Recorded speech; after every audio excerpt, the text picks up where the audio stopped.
Olá, sejam bem-vindas a mais um episódio do nosso podcast.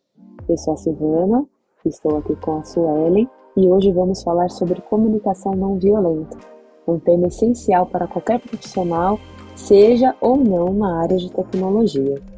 Para quem não conhece, a comunicação não violenta é um conceito desenvolvido por Marshall Rosenberg que define a CNV como a arte de se comunicar com honestidade e empatia, sem recorrer a críticas, julgamentos ou exigências. No mundo da tecnologia, onde as diferentes formas de comunicação entre times técnicos e de negócios pode ser um desafio, aprender a aplicar esses princípios pode transformar a forma como lidamos com conflitos, damos feedbacks e influenciamos stakeholders.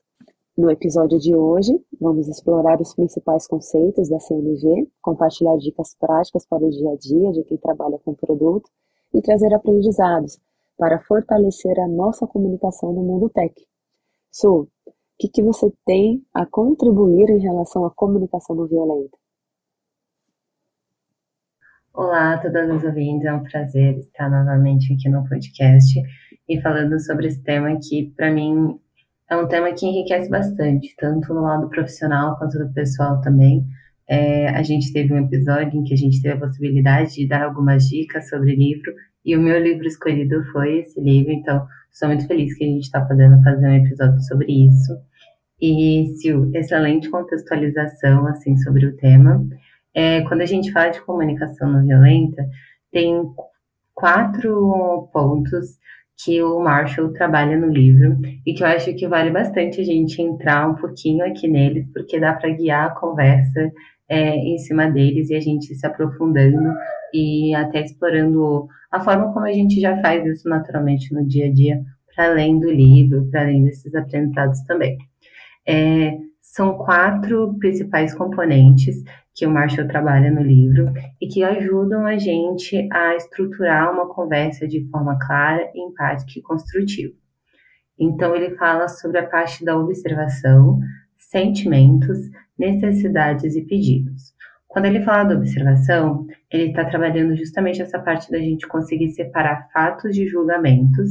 Então, por exemplo, ao invés da gente dizer, você nunca escuta as minhas ideias, ele sugere que a gente trabalhe um tom um pouquinho mais neutro e que elimine essa parte do julgamento, falando como, por exemplo, nas últimas 3 reuniões, então você isola o fato, minhas sugestões não foram comentadas.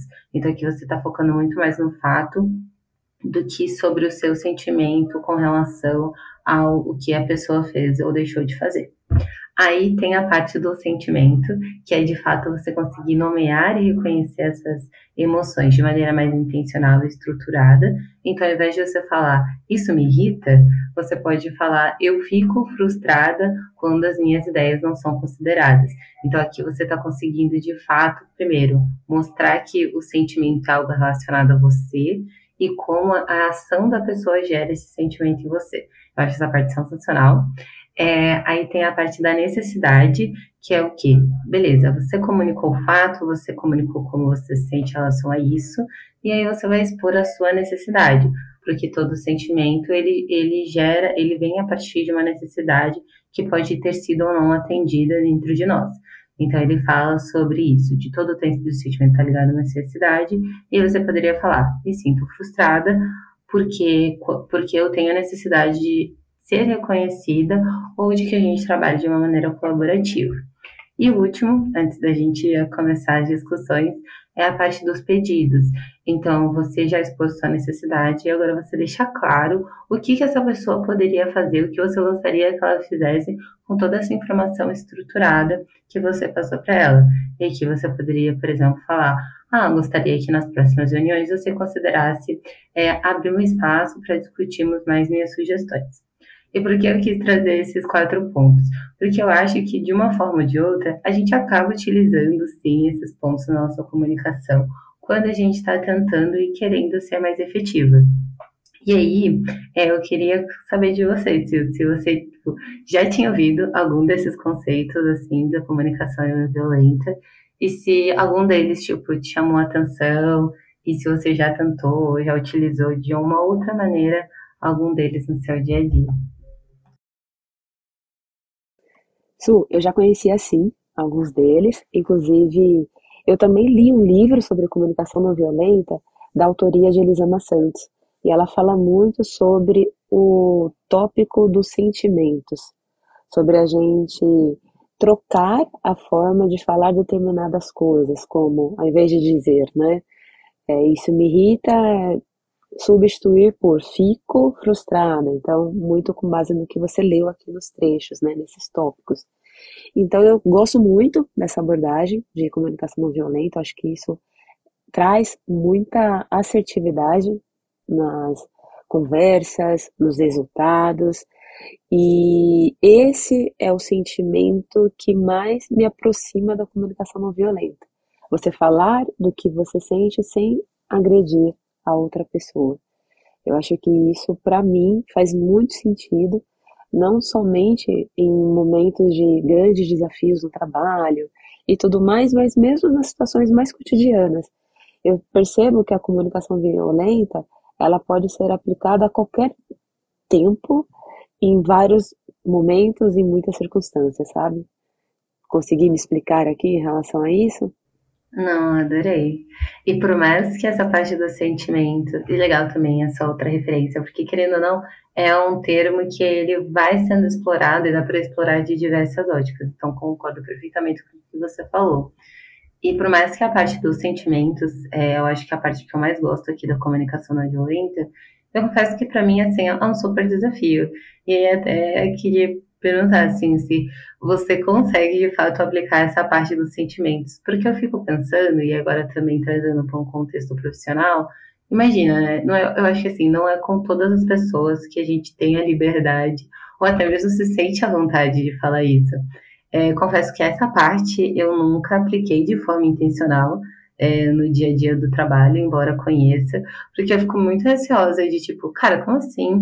Por mais que seja estruturado, como que eu vou falar do meu sentimento? Imagina, você está dando feedback e, nas últimas 3 reuniões minhas sugestões não foram comentadas. Eu fico frustrada. É um pouco complicado quebrar essa barreira, assim. Para você, é uma barreira? Você já conseguiu utilizar essa parte de nomear os seus sentimentos e verbalizar eles? É uma barreira, é desconfortável, mas eu percebi grandes avanços quando eu consegui me comunicar dessa forma. Eu vou usar um exemplo vivido por mim. Teve uma situação com meus pares, né, em um determinado projeto.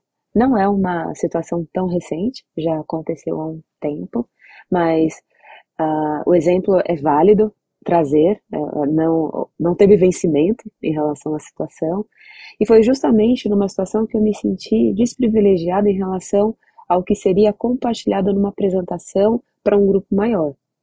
Éramos pares e eu senti que a participação que eu teria seria muito diminuída em relação aos demais. E foi assim. E naquele momento da reunião eu não me posicionei porque não acreditei ser o momento adequado, principalmente para ter essa capacidade de conversar com meus pares sobre como eu me senti naquele cenário, para que em situações futuras aquilo pudesse ser tratado de uma maneira diferente, e foi o que eu fiz. Então, após a reunião, eu conversei com essas pessoas, né, que estavam aí neste mesmo grupo de trabalho e expliquei que eu me senti desprivilegiada porque eu também tinha contribuído e eu não me senti com a mesma possibilidade de atuação. Não foi confortável, não foi tão pouco bem compreendido inicialmente, mas acredito que a minha maneira de me colocar fez com que eles refletissem, que essas pessoas refletissem. Não saí daquela conversa com uma resposta, porém depois alinhamos novamente e foi distribuída de uma maneira diferente para uma próxima reunião. O que eu quero dizer com isso? Quando a gente se posiciona, não necessariamente a gente vai ouvir uma resposta da maneira como a gente gostaria, mas o mais importante é que a ação seja feita. Então eu saí daquela conversa desconfortável, mas eu me posicionei. As pessoas a princípio ouviram, mas tiveram um pouquinho sim de resistência, mas na outra situação seguinte, a distribuição já foi mais equivalente, que para mim é o resultado alcançado. Gosto muito mais quando numa conversa as pessoas rapidamente compreendem o que você está querendo dizer e tudo mais. Esse é o cenário perfeito. Porém, esse cenário ele pode se tornar ainda mais importante quando ações surgem depois de uma manifestação como essa. E sigo, Su, com essa com esse nível de desconforto, não diminuiu. Claro, hoje eu tenho um pouquinho mais de experiência em abordar determinados temas, mas o que eu quero dizer é que o desconforto ele não desapareceu. Mas hoje eu consigo usar estratégias até mais assertivas e reconhecendo que se determinado ponto precisa ser falado e eu tiver esta oportunidade, falarei, e se eu não tiver essa oportunidade, eu também vou procurar criar, porque eu acredito realmente que a gente pode coletar melhores resultados a partir dessas dinâmicas.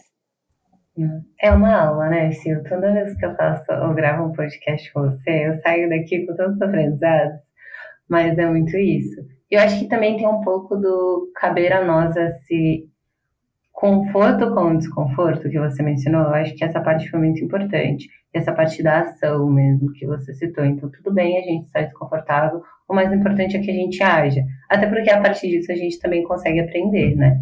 Eu acho que um dos pontos que eu tenho bastante receio sobre essa parte do sentimento é muito pensando o que o outro vai pensar se eu chegar e falar, fico frustrada.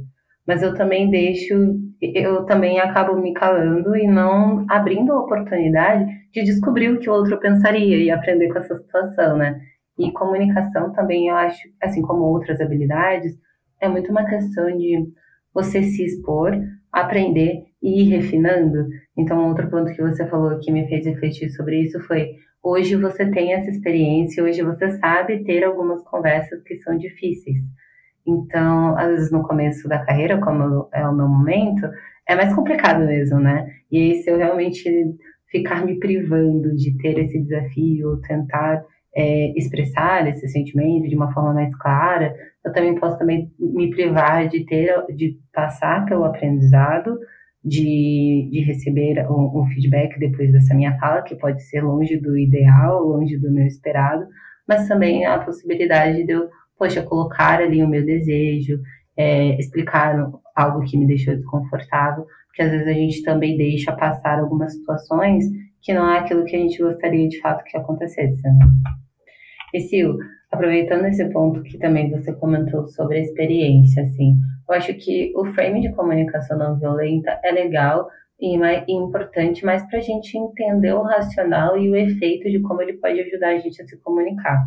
Mas no dia a dia existem várias ferramentas que a gente pode utilizar para ter uma melhor comunicação. E aí na sua fala você também mencionou que hoje você sabe e tem estratégias para lidar com diferentes situações, assim. Você consegue compartilhar um pouquinho mais para a gente quais seriam essas estratégias? Sim, e vou dizer também que uma ferramenta que considero valiosíssima não é uma ferramenta tecnológica, né, digital, pode ser também, né? Mas são os livros. Eu percebo que com a leitura eu consigo elaborar uma fala muito mais empática em relação aos outros, porque o livro, né, a leitura traz esse benefício. Então acho que a gente consegue também ter uma capacidade aumentada para dialogar e usar a comunicação a nosso favor.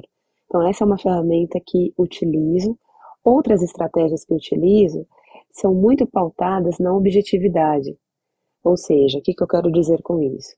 Naquele momento em que me senti prejudicada numa reunião, eu tinha um dado quantitativo. Então, tinha ali uma distribuição, o tempo que me foi direcionado foi muito reduzido em relação aos demais.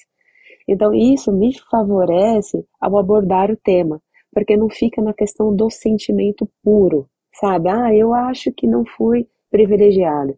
Não, eu tenho um dado ali objetivo dizendo que, puxa, a distribuição de tempo não foi adequada, eu me senti prejudicada por conta disso. Então, acredito que estratégias, quando são pautadas com objetividade, inclusive nos faz refletir se estamos realmente abordando da maneira adequada, porque somos seres humanos, somos atravessados por emoções e às vezes um sentimento que estamos cultivando por outras razões, por outros motivos, podem prejudicar a nossa interpretação em relação ao contexto. Então, eu procuro sempre trazer um pouco de racionalidade, ou muita racionalidade, para trazer esses pontos. Outra estratégia que eu adoto é não falar logo quando acontecer. Eu não quero dizer que eu vou atrasar um feedback, mas se o momento acabou de acontecer, eu ainda estou envolvido emocionalmente, eu prefiro esperar finalizar aquele dia de trabalho, elaborar a situação, o cenário, e no dia seguinte, por exemplo, fazer uma abordagem mais assertiva. Eu percebo que os resultados que eu obtive eu me permitir, quando eu me permiti essa pausa, essa reflexão, foram muito melhores de quando eu falei naquela espontaneidade. E eu acho que aqui é um mito que a gente precisa desconstruir, né? Porque eu acho que não é todo momento que a gente precisa falar. Eu acho que a gente precisa, inclusive, encontrar o momento adequado. E esse momento adequado tem que ser muito com base no que conhecemos de nós mesmos. Tem pessoas que é melhor que seja falado logo quando acontece, porque ela vai ter um pouco mais de coragem. Eu me identifico mais com a estratégia de reflexão, porque eu consigo filtrar melhor o cenário, a situação e elaborar uma comunicação mais assertiva. Então, essas ferramentas como planejar o momento, né, de trazer essa fala, utilizo os livros, né, a meu favor, e também reconhecer que muitas vezes o que aconteceu não foi pessoal. Às vezes a pessoa nem percebeu. Então, isso ajuda muito, inclusive, a elaborar esse diálogo. Quando a gente diminui essa percepção de, tal pessoa então não gosta de mim, por exemplo, ou aquela pessoa fez aquilo de propósito, quando a gente se distancia desses pensamentos negativos, a capacidade da gente ter um resultado melhor, ele aumenta. Eu acredito muito nisso. Então, não levar para o pessoal, trazer dados objetivos, né? Eu acho que isso facilita, ter uma estratégia do quando falar e os livros, né, que eu já falei aqui bastante. Perfeito, Sil. Compartilho muito com você esse ponto do não falar na mesma hora. E aí, tanto para o bem quanto para o mal, às vezes eu sou mais intencional nisso de, nossa, estou emocionalmente envolvida com essa situação, não vou responder agora. E às vezes é só de, tipo, alguma insegurança ou algo, não vou conseguir dar a minha melhor resposta agora, mas muito mais no sentido de, cara, eu gostaria muito de entregar uma resposta super afiada para essa pessoa, e aí eu acabo esperando esse tempo, e é muito legal o quanto a tua mente muda e o quanto a sua resposta muda depois desse tempo que você tirou e que você começou a olhar a situação de um ângulo diferente.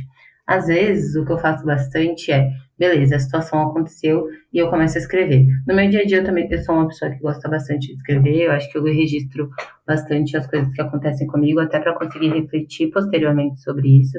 Então, já é uma estratégia que eu uso no meu dia a dia pessoal também.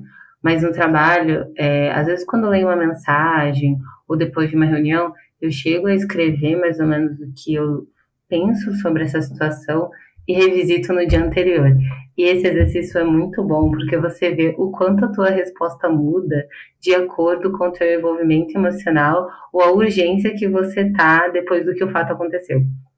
E realmente, assim, já teve momentos em que, às vezes, eu perdi a oportunidade. Então, por exemplo, eu esperei um tempo e aí a conversa já foi andando para um outro rumo e não fazia mais sentido eu enviar.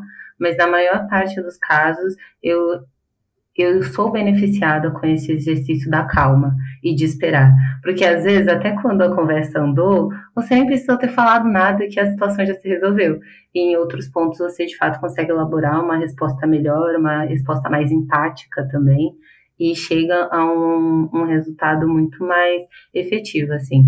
Então, eu gosto bastante de escrever, essa é uma das ferramentas que eu uso. E uma outra ferramenta que eu acho que acaba sendo até um pouco repetitivo, dado a nossa nova era, é passar por chat GPT, assim.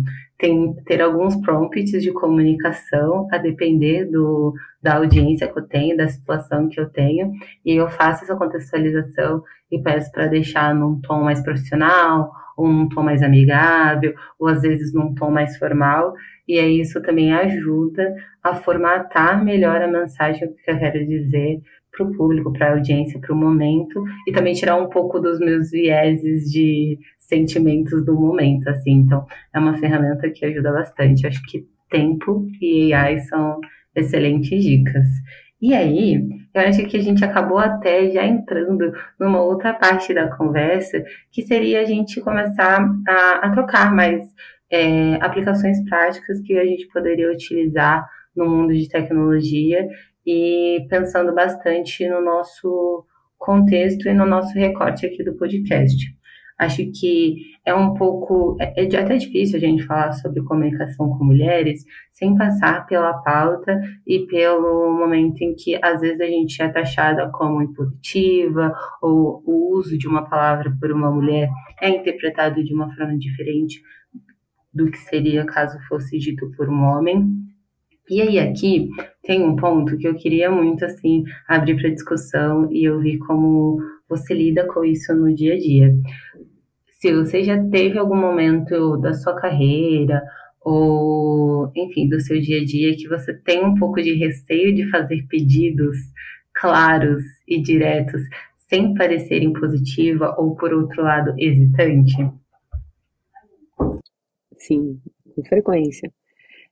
Fazer solicitações, inclusive, é um desafio porque fui treinada por muito tempo a ter a independência. Então, é um obstáculo para mim. Então, hoje eu reconheço que eu consigo pedir mais, e não tentar resolver tudo sozinha, sabe? Não tentar ser a super-heroína. Então, acho que isso me facilita hoje a fazer esses pedidos.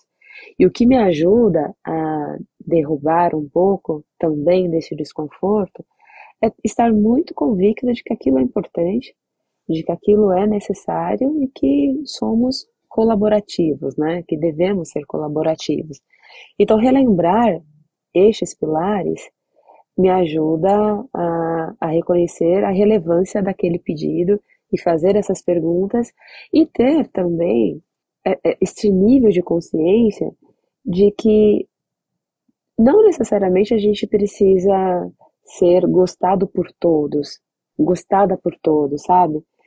É claro que a gente vai se esforçar para que a gente tenha um bom convívio, um bom relacionamento e tudo mais, mas mesmo com as melhores intenções, a gente não vai ocupar 100% de satisfação das pessoas com quem interagimos, e isso faz parte.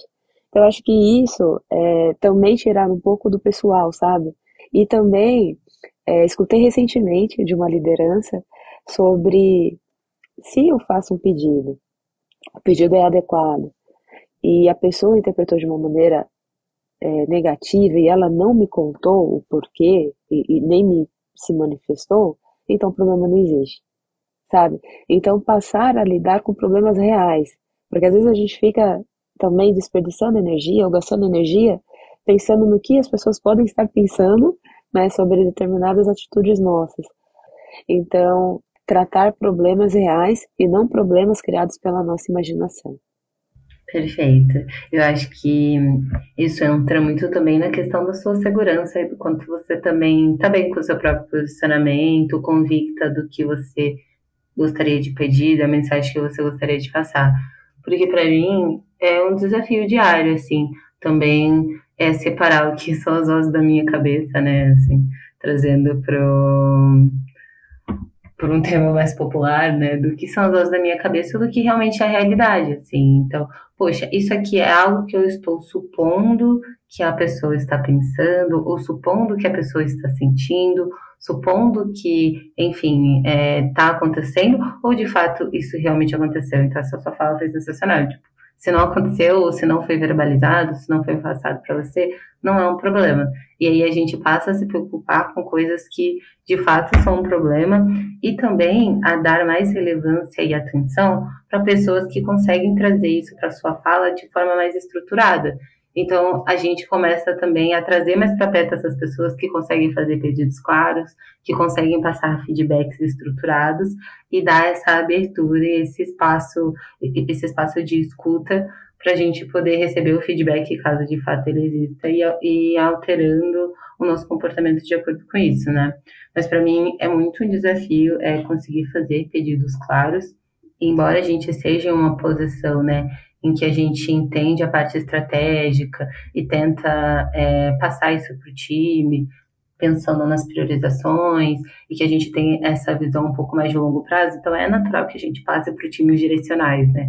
Às vezes eu ainda me pego no dia a dia de tipo, meu Deus, eu tenho preciso pedir isso aqui para o designer, vou quase pedindo desculpa para ele porque eu estou pedindo por algo, assim. Então tem que ser já um exercício intencional para mim de pegar, sentar antes da reunião e eu vou pedir isso por causa disso, disso, disso, isso faz sentido. Você não está pedindo uma coisa surreal para essa pessoa e tudo bem ele dizer não ou depois a gente negociar melhor um ou outro requisito daquele pedido, sabe? Mas acho que é muito importante a gente ser intencional nesse ponto e também a gente entender quando feedbacks vierem, né? Porque às vezes, quando a gente, como no lugar de mulher, a gente acaba fazendo um pedido mais claro ou apresentando a nossa opinião, feedbacks aparecem, assim, né? E feedbacks, às vezes, não sensatos. E também cabe a nós escutar, validar e filtrar esses feedbacks. Porque muitas vezes, quando a gente se posiciona de uma forma em que a gente está tentando ser mais objetiva, a gente pode ser taxada como impositiva ou pode ser tratado como reativa e cabe muito a gente conseguir filtrar também. Nesses momentos de comunicação assim mais difíceis, Sil, você já teve que lidar com uma situação de receber um feedback não tão estruturado? E como você assim conseguiu lidar isso, tirar aprendizado dessa situação, mas também conseguir, não, pera, separar o que de fato era verdade e o que você poderia, por exemplo, descartar daquele feedback porque não fazia tanto sentido assim. Tá. Não, ótima pergunta. Por quê? Porque a gente precisa ter a capacidade também de, ao receber um feedback, entender o que faz sentido ou não e o que é uma opinião. Por muito tempo eu acreditei que o feedback era uma ferramenta em que a gente deveria apenas escutar, porque qualquer tentativa de entendimento poderia dar a entender que você não estava aceitando aquele feedback. Então, eu me desprendi deste pensamento porque eu entendi que o feedback é uma ferramenta de via dupla. Então, você pode também ter uma interação com quem está te apresentando.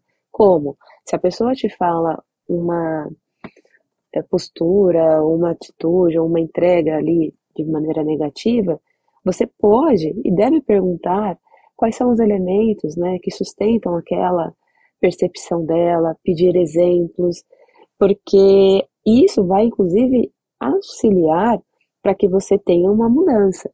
Se você recebe um feedback sem ter estes argumentos, sem ter todo este contexto, como que você evolui? Porque eu acredito no feedback como uma ferramenta de evolução. Então, receber feedbacks mais rasos ou com pouco dado, com poucas informações, o que, que pode e muito provavelmente vai acontecer? Uma frustração muito grande, uma dificuldade para você reajustar a sua rota e pode, inclusive, impactar no seu desempenho. Então, acho que isso é o pior efeito, né? Então, o que usei em feedbacks que eu discordei de alguns pontos foi justamente a busca por estes elementos, por exemplos, e demonstrar que, puxa, vou refletir sobre isso, eu acho que isso é sempre importante, né? Eu acho que a escuta ativa, no sentido de a gente ter essa capacidade de escutar mesmo quando aquilo não nos agradar. E ter este respeito.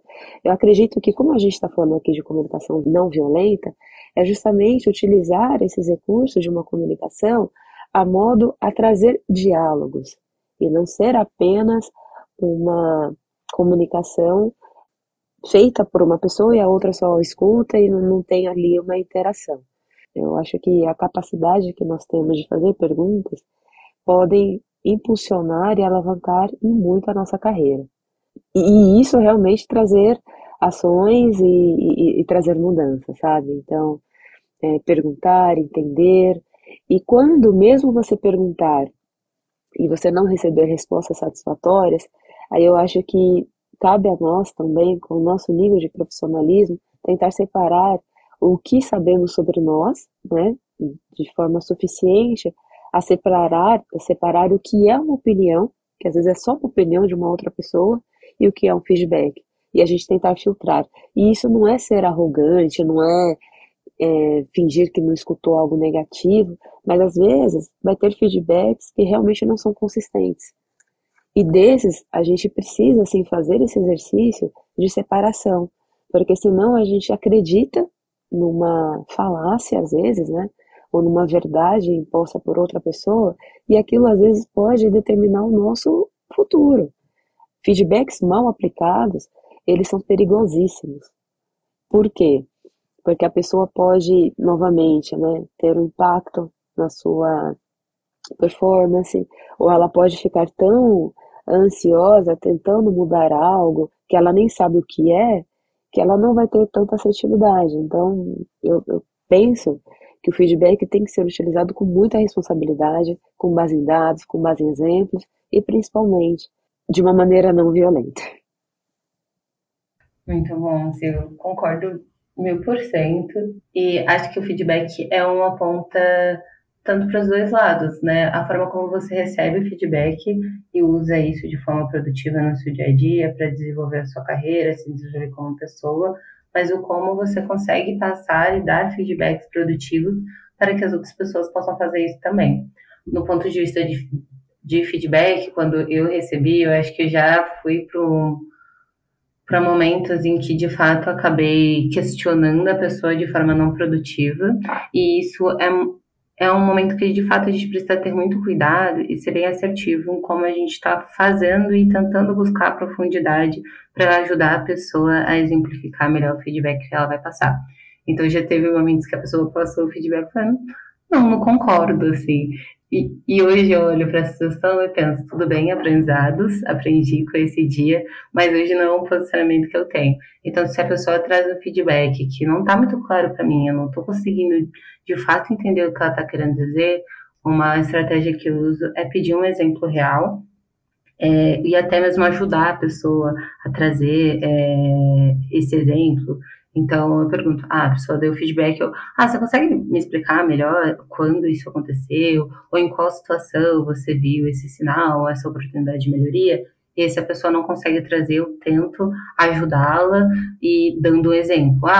Tentando lembrar de uma interação que tivemos e trazendo um exemplo, porque isso ajuda muito a, de fato, separar o que essa pessoa gostaria de te dizer e como você pode utilizar aquilo para melhorar, do que se é uma opinião ou algo que não vai te acrescentar. E aí isso bate muito com o conselho que você deu de você também ter certeza e entender de fato quem você é, quais habilidades você está desenvolvendo, quais habilidades você já desenvolveu, porque isso também, o autoconhecimento ajuda bastante nesse momento. E na hora de dar feedback, é muito usar a empatia, né? E o cuidado. Como eu gostaria de receber esse feedback se eu estivesse na outra ponta e do outro lado, sabe? E um exercício que eu tento fazer do feedback é o tempo também. Eu não gosto de dar feedback assim que acontece algo. Eu gosto de avaliar se eu tenho abertura com aquela pessoa para de fato dar um feedback para ela, porque às vezes tem momentos em que a pessoa não vai ser tão receptiva, ou não é de você que ela espera aquele feedback. Então aqui também eu acho que é o momento de avaliar o quão próximo e abertura você tem daquela pessoa para dar o feedback. E às vezes esperar, assim. Teve momentos em que eu consegui passar feedback porque a relação com a pessoa era tranquila, mas tem momentos que eu precisei esperar ou até mesmo pedir para o gestor daquela pessoa dar feedback. Essa também é uma das ferramentas que nós podemos utilizar no nosso dia a dia. Su, pensando aqui na nossa audiência, que tem como público maior mulheres na tecnologia, queria entender com você se você já se sentiu em algum momento com uma margem menor para errar e como isso afetou a forma como você se cobrou ou reagiu a esse erro.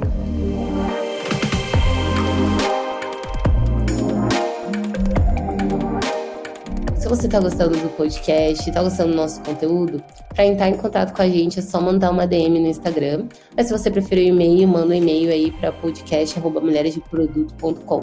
E também você pode apoiar a gente de diversas formas, seguindo a gente no seu agregador de podcast mais favorito, ouvindo pela sua plataforma favorita e também deixando o like e entrando aí pro Clube MDP, que a partir de R$ 25 você vai ter vários benefícios, como inclusive passe livre no MDP Curtas, que é os nossos eventos aí que acontecem ao redor do Brasil todinho. Vem pro clube e continua ouvindo a gente.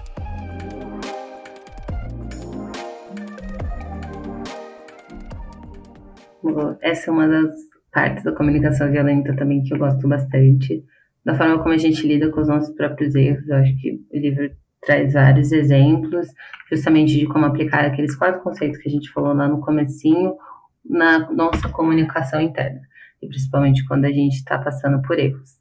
Com relação à pergunta sobre a margem para erro ser menor, eu acredito que isso é algo mais estrutural. E por que eu digo estrutural? Por a gente ter menos mulheres na área de tecnologia, e isso é comprovado com dados e no nosso dia a dia, então por a gente ter uma parcela menor de mulheres no nosso time, no nosso squad, ou na nossa área de negócios em que a gente está, e representando essas mulheres, fica menor essa parcela de erro, justamente, essa tolerância ao erro, justamente por isso, sabe? Como são poucas, as que estão ali precisam se provar ou precisam mostrar que elas merecem, de certa forma, estar ali. E aqui eu estou falando muito de uma perspectiva estrutural, não é o que eu acredito, tentando trazer um pouco do porquê eu acredito que isso aconteça. Então, para mim, é algo estrutural, que por conta de ter menos mulheres nessas posições, a gente acaba sendo mais cobradas indiretamente por isso e acaba trazendo essa cobrança internamente. A forma como isso me afeta no dia a dia, eu acho que é justamente essa cobrança, assim, sabe? Nossa, se eu for nessa reunião, eu tenho que ir 2 vezes mais preparada do que uma outra pessoa iria. Ah, se eu vou apresentar o meu fato, ou contrapor, dar um push em algo que alguém está falando, nossa, eu preciso estar muito bem embasada. Porque às vezes eu olho para os meus pares, que não são mulheres, e às vezes eles se sentem confortáveis para opinar ou para falar sobre algo que não necessariamente eles tenham realmente tanto embasamento ou contexto para opinar, e ainda assim eu sinto que não existe esse peso, essa necessidade de se provar mesmo através da comunicação. Então, para mim, eu acho que existe de uma forma estrutural. E geralmente quando eu reajo, quando acontece um erro de comunicação ou na hora de dar um push, eu não vou mentir, tem esse primeiro momento em que existe a autocobrança, em que aqueles pensamentos de, meu Deus, como que eu pude errar nisso, como eu pude fazer algo tão bobo, algo nesse sentido, mas aí o mesmo frame que eu uso para dar feedback para alguém, ou quando eu vou comunicar algo com alguém, é tipo tomar um tempo e um distanciamento daquele erro para olhar com aquilo com cuidado em relação a mim mesma, assim. E isso foi depois de terapia, claro, né? E depois de algum tempo fui conseguindo construir mais esse pensamento, mas é complicado, às vezes, assim, se distanciar um pouco do seu erro e não deixar aquela vozinha que às vezes é tão intrínseca interna da gente, ai, como você pode errar nisso, prevalecer. Você sempre se lembrar que estou aqui para aprender, é isso mesmo, vou ter uma outra oportunidade, posso fazer melhor depois. Perfeita a sua fala, concordo muito, e eu acho que essa estratégia é justamente para a gente evitar aqueles erros catastróficos, né? Que a gente cria uma catástrofe na nossa mente, como se, puxa, eu cometi esse erro, agora está tudo perdido. E não é assim, né? Eu acho que quando a gente diminui essas vozes em nossas mentes, a gente percebe que somos humanos e que sempre haverá possibilidade de reversão, né? Então, acho que isso traz também, através do autoconhecimento, de terapia ou de outras ferramentas, essa convicção de que a gente precisa, inclusive, nos permitir ao erro, porque é assim que a gente vai acertar. Porque muitas pessoas deixam de fazer contribuições valiosas pelo simples medo de errar. Então, quanto que perdemos, né? Então, eu acho que tá tudo bem, e eu acho que até aquela questão de proporcionalidade, né? É óbvio que a gente não vai comemorar erros, a gente tem que comemorar o que a gente aprendeu a partir deles. A gente vai ter cuidados, cautela, para que a gente não busque o erro, né? Que a gente quer buscar o crescimento e tudo mais. Mas eu acho que é super importante a gente também fazer uma medição sobre o impacto que aquilo pode causar. Às vezes a gente está com medo de algo irreal, que é algo que não vai ter uma consequência absurda. Então, às vezes você teve ali uma fala que não foi tão assertiva, obviamente que trazer, né, daquele aprendizado uma melhora para suas próximas interações, mas o impacto daquilo não foi tão relevante para consumir tanto da nossa energia, porque isso pode inclusive paralisar ações futuras. Ah, como eu já errei uma vez, eu também não vou me expor mais. Então, acho que isso é o ponto mais crítico em relação a como que a gente se trata em relação aos erros. Então, acho que você foi muito completo, gostei muito do que você disse em relação a isso, e essa é a minha adição em relação a este ponto.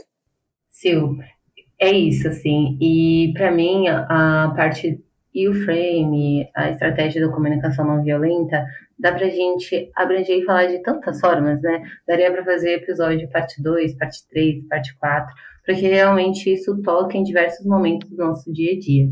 Eu acho que se eu fosse sumarizar um pouco aqui de tudo que a gente falou, a partir da gente conseguir aplicar esses conceitos e esse autocuidado também para a nossa voz interna que está dentro de nós, assim, esse autocuidado, essa empatia, para não nos paralisar e para a gente de fato conseguir aprendendo com as situações e evoluindo a nossa comunicação, ao invés de se traumatizar com uma situação e deixar de aprender. E você, se você fosse fazer um wrap-up assim do que a gente falou hoje? Sim, eu vou finalizar a minha participação aqui com uma frase. Uma frase atribuída a Nelson Mandela, que também foi uma referência em relação à comunicação não violenta, e a frase ela diz o seguinte: ser livre não é apenas se levar das próprias correntes, mas viver de uma forma que respeite e aprimore a liberdade dos outros. Então, eu considero que isso representa muito do que falamos no episódio de hoje, que a comunicação não violenta, ela serve para ampliar diálogos, para que conversas difíceis sejam realizadas de uma maneira mais assertiva e que isso seja feito pautando no respeito pelos outros. Então, essa é a minha finalização, é o que eu acredito e é o que eu procuro aplicar. Erro algumas vezes?